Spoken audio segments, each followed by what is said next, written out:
Vamos falar sobre o FGTS? Esse é um assunto importante porque o Supremo Tribunal Federal deve concluir hoje um julgamento sobre a correção monetária do FGTS. Na primeira sessão, foram 2 votos a favor de substituir a taxa referencial por outro índice com remuneração maior para o dinheiro depositado no fundo. Luiz Roberto Barroso e André Mendonça votaram para que a correção do FGTS seja feita pelo mesmo índice de poupança, mas sem ser retroativa. Ou seja, a mudança valeria só para frente.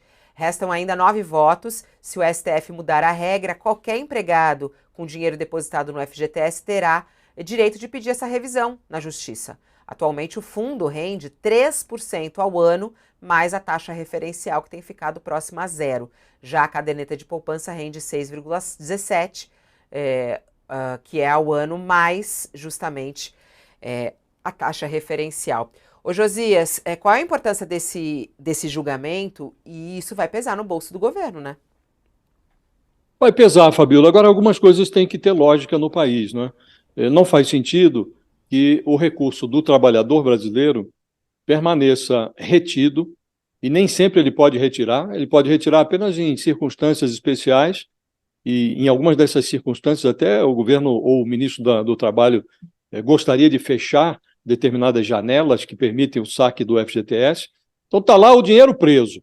Não há a mobilidade que o dono do dinheiro gostaria. E você remunerar com a menor taxa de remuneração de investimento pago no país não faz sentido. A caderneta de poupança já tem um rendimento ridículo. Pessoas que têm dinheiro para aplicar no mercado financeiro conseguem uma rentabilidade muito maior. Num cenário em que a gente tem aí uma taxa de juro anual de 13,75%, não faz sentido você condenar o trabalhador a manter o seu dinheiro aprisionado num determinado investimento, porque o FGTS é um investimento que a pessoa vai sacar quando for demitida, ou quando for comprar um imóvel, ou quando, em circunstâncias especiais, o governo permite o saque. Não faz sentido que esse dinheiro preso lá seja remunerado com uma taxa tão ridícula quanto essa de 3% ao ano. Então, o que o Supremo Tribunal Federal está prestes a fazer, e eu espero que faça, é corrigir uma injustiça. Os ministros, os que já votaram, estão preocupados em sopesar a decisão e determinar que isso valha daqui para frente. Agora, como você disse, Fabíola, se uma decisão como essa for adotada, evidentemente o passo seguinte é o dono do dinheiro reivindicar a retroatividade. Ora, se vale daqui para frente, que não receber juros adequados também pelo tempo que o dinheiro passou lá e que não foi remunerado adequadamente. Então, acho que é correto que se faça essa correção. O trabalhador não pode ter o seu dinheiro aprisionado e com correção abaixo do que outros investidores recebem no mercado financeiro, e acho que essa tentativa de evitar a retroatividade faz sentido do ponto de vista lógico, porque o país já está com dificuldade de caixa, né? E você impor mais uma despesa como essa ao Estado não parece razoável. Agora, acho que o assunto não encerra aí. Esse tema vai continuar. Aliás, tem gente que até tirou o dinheiro do FGTS para comprar as ações da Eletrobras, começou ganhando, depois se deu um pouco mal, tem essa discussão também.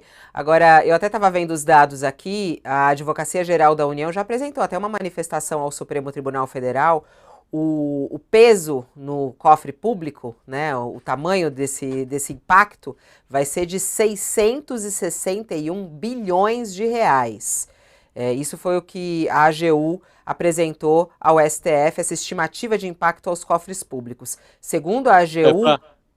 Para a gente ter uma ideia do tamanho disso, Fabíola, 600 bilhões de reais é justamente o que o Fernando Haddad diz que as isenções fiscais, os benefícios tributários, é o prejuízo que essas isenções causam ao Estado. Então, hoje o governo deixa de arrecadar 600 bilhões e o Fernando Haddad quer recuperar 25% disso, 150 bilhões. Ou seja, esse montante que você está mencionando é equivalente a tudo que o governo deixa de arrecadar com as isenções tributárias hoje.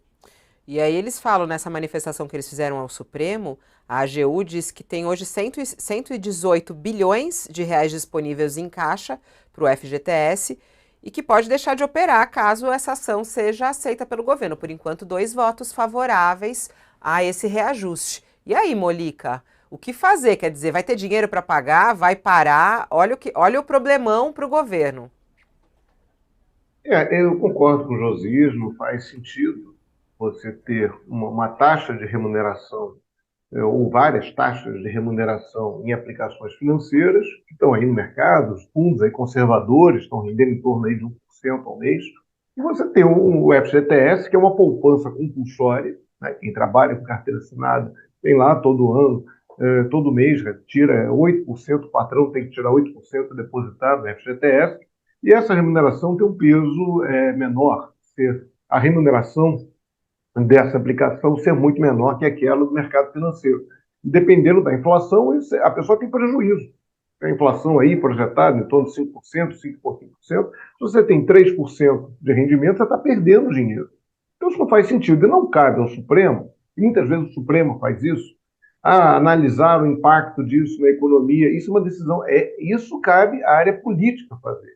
Não cabe ao Supremo. O Supremo tem que dizer se isso é legal ou é ilegal. Tá, é isso que tem que fazer. O problema de onde vem o dinheiro é outra questão. O Josias falou agora dessa questão das isenções fiscais.